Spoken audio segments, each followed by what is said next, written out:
And joining me here on India Today is Member of Parliament from the Bharatiya Janata Party representing the Bangalore South constituency, Tejasvi Surya, joins us on all the developments that have taken place in Dharmasthala. First of all, Namaskara Tejasvi, thank you very much for your time and for joining us here on India Today. What do you make of the developments that have happened in the last 48 hours, which have led to the arrest now of the complainant who was being referred to as the whistleblower right up until now?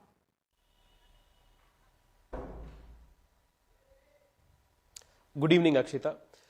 The drama that has played out over the last few weeks in Karnataka and has, of course, captured the national attention is worthy of being seen from a deeper lens. Because this is a very well orchestrated, a very well scripted, malicious conspiracy that was detailed so well that even the best of the well-wishers of the institution at one point of time felt, wow, can there be a modicum of truth to these ludicrous allegations being made? This was how well planned this entire malicious propaganda was. But specifically, Akshita, whether it was the creation of this whistleblower and then this whistleblower coming out with this human skull, God knows from where he exhumed it. Investigation should be conducted to answer that question also. Then an entire ecosystem of local YouTube channels to national portals with certain agendas to even the likes of BBC sending their special reporters to cover these news. A posse of senior advocates, lawyers who charge 5 to 6 lakh rupees per hearing, all of them in support of this so-called sanitary worker. Who is funding them? Who was orchestrating this? Who has scripted this? From where did the money come? And from this masked man to BBC, what is the whole ecosystem link? And a fictitious woman was created. And a fictitious girl child for that woman was created. She was raped. And evidences were, placed. Photographs were fabricated. An entire FIR was, based on this. The state government hurriedly, without even preliminary inquiry as to the credentials of the allegations or the person making the allegation, constitutes an SIT. The SIT spends close to 25 lakh rupees per day public expenses, goes about exhuming, or digging their own grave in this case today, but, in the pretext of digging graves, not once, not twice, but for 16 full days. And it is only after the completion of the 16 full days, when nothing whatsoever remotely substantiating those allegations were made out, then the same SIT is now trying to arrest the so-called whistleblower who is now an accused. But I have 5 specific questions, Akshita, to the Chief Minister. Okay. Go ahead, go ahead. I wanted to also put the focus on the state government here. You asked these questions of the state government's investigation. Many would say and argue that, look, the state government has been very fair with how they've handled this. These were allegations, I'm sure you'd agree with me, which were very, very serious in nature, Tejasvi, and surely it merited an investigation. Well, first of all, the BJP's official position and any reasonable person's position, even to, even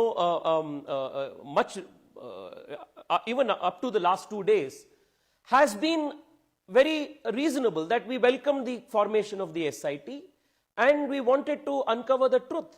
But the question is, why did the state government so hurriedly and with so much of urgency constitute this SIT, when on the first and the second day the Chief Minister himself had said that can we constitute an SIT just because an unnamed individual will come and request for something like this? What changed from that first statement of the CM to the CM hurriedly and very enthusiastically constituting the SIT? But there was political pressure. There was a lot of media attention. Allegations, no doubt. But weren't these allegations... No, hang on, that is exactly where I want to come, Akshita. Now, you may say that these allegations were serious, but on the other hand, would you also not want to say or examine the ridiculousness or the impossibility, unreasonableness of these allegations? Thousands of murders, of thousands of women, all raped, all buried in the same 16-kilometer vicinity, and all of these bodies disposed in the same method. What? The same one person, this so-called unmasked sanitary worker, this person was tasked to dispose of these bodies. And this has been done over 8 years, 10 years. So an industrial scale murder takes place and one person is tasked with burying these bodies, and he says not a second person is aware.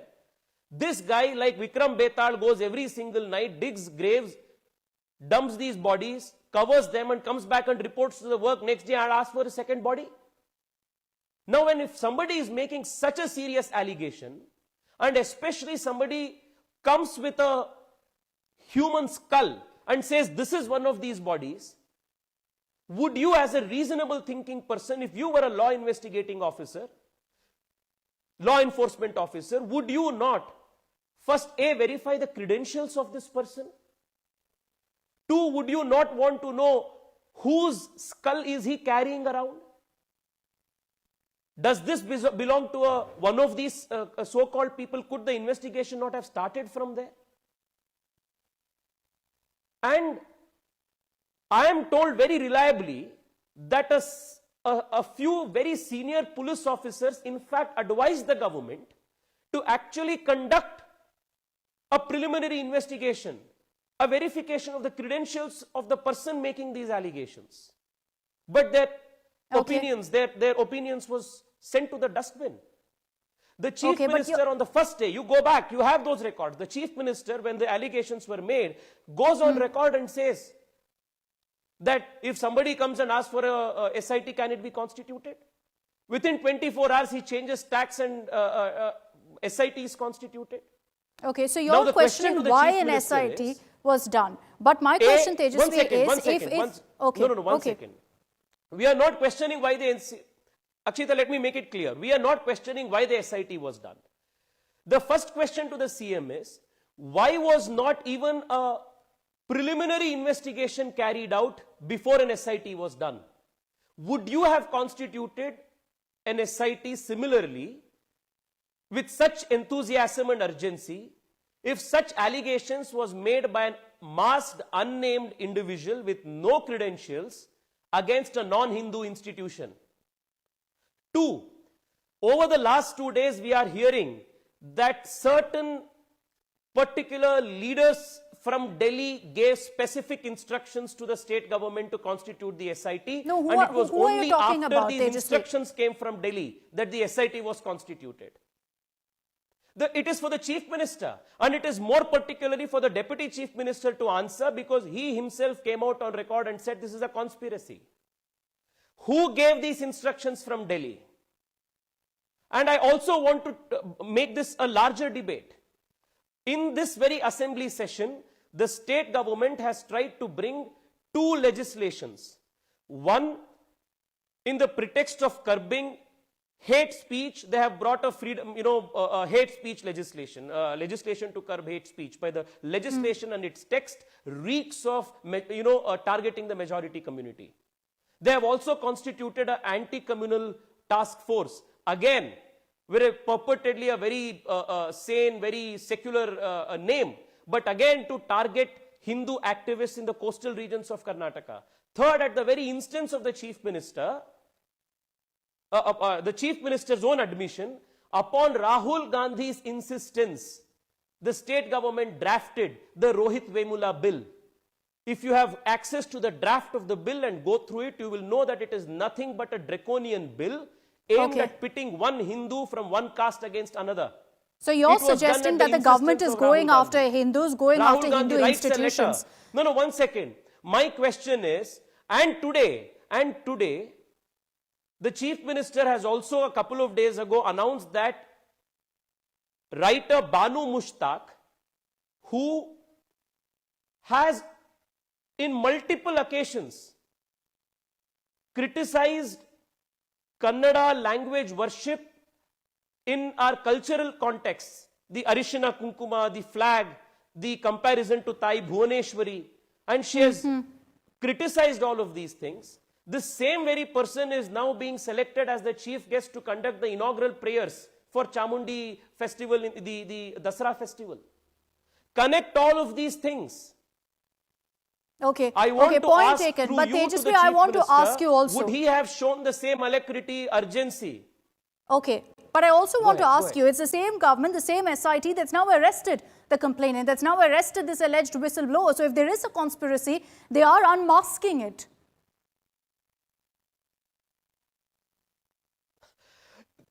This is the least they could do to save their face, Akshita. The kind of anger that people in Karnataka, the Dharmasthala institution is one of the most revered institutions of the Hindus in Karnataka. People, especially belonging to the poorest of the poor sects, especially from the northern and the Kalyana Karnataka regions, travel days together to just get one small glimpse of Dharmasthala Manjunatha. It is just like Tirupati Balaji in Andhra Pradesh. This is in the coastal part of Karnataka. An attack of this nature, where the fingerprints, or rather I would say the enthusiastic participation of the state government and the Congress party was so visible, the least they are doing is this face saving. But this is where I have a problem. This SIT was precisely the result of this conspiracy. The SIT was constituted with the objective of destabilizing and bringing infamy to the Dharmasthala institution. Now, can this very SIT, which is a result of a conspiracy, be tasked or entrusted with the responsibility of unraveling or exposing the conspirators? Which is why we are making the demand that a CBI investigation must be made into this. And not just with those actors who are mere pawns in this entire orchestra. The masked man and 4 or 5 of his handlers who you saw on a few YouTube channels and television channels, these guys are just pawns. The handlers, the orchestrators, the funders, the ones who actually created this narrative and took it all around the world. Okay. From Al Jazeera to BBC. Okay, so you're suggesting essentially 44,000 plus YouTube links and channels everywhere. So you're suggesting this isn't a one person, this isn't one man who's speaking out. And you want now not the SIT to investigate, but the CBI to investigate. So far, the government has said they will not do that. It is our demand that the CBI should. Okay, the CBI should investigate. Thank you very much, Tejasvi My Surya. only question to the CM and the state government is this. Okay, quickly, please. Yeah. Give me 30 seconds, Akshita, please. Sure. If the state government does not have anything to hide, if the state government wants to clear the air to the people of Karnataka that they are not fellow co-conspirators in this entire conspiracy to defame a Hindu institution, then why should they fear a CBI inquiry? It is very clear that the jurisdiction is much beyond Karnataka, that the actors involved here are much beyond the jurisdiction of Karnataka. Then why do you hesitate to give it to the CBI? Last year, the state government has withdrawn the general consent for CBI under the Delhi Special Establishment Act, the Delhi Special Police Establishment Act. Yes. Therefore, the state government needs to give permission before the CBI can actually take over this case. It is now the litmus test for the Chief Minister. So far the government has said, and prove that you are of a clear conscience. Okay, the government so far has said they will not do it as a co-conspirator in this conspiracy. Okay, but we leave it at that. Tejasvi Surya, thank you very much for joining us here on India Today. The BJP putting forth several questions there to the Siddaramaiah government.